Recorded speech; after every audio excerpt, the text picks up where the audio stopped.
मधुबनवा कब काली के अवनवाना सखिया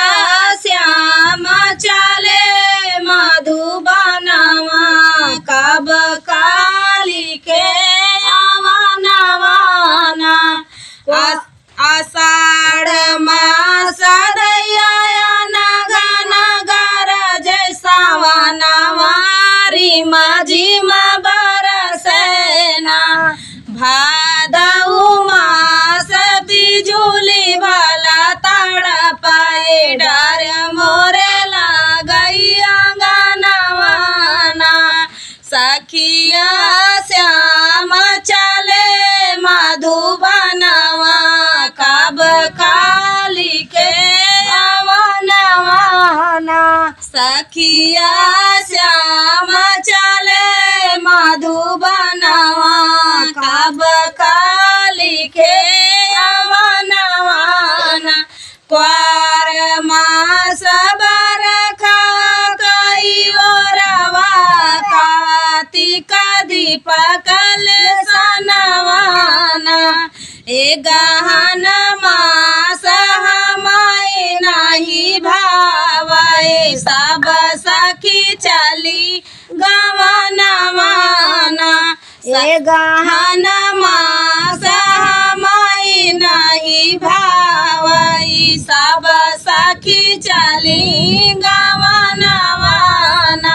सखिया श्याम चले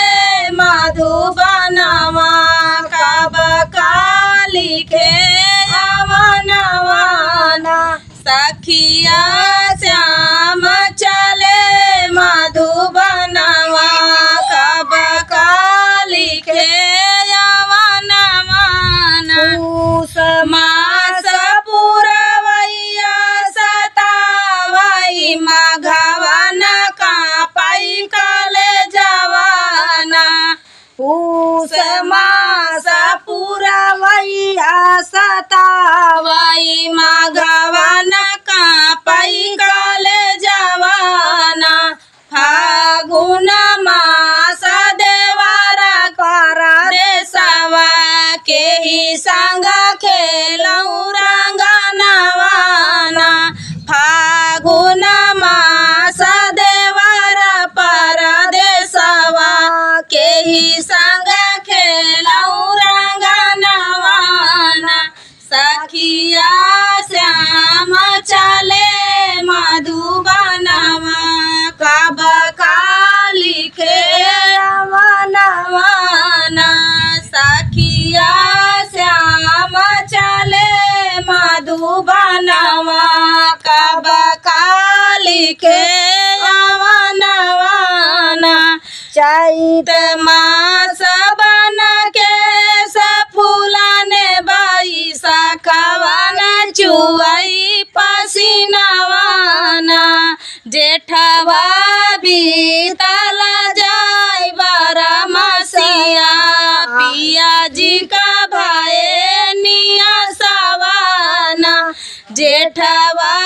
बीतल जाय बरमसिया पिया जी का भाई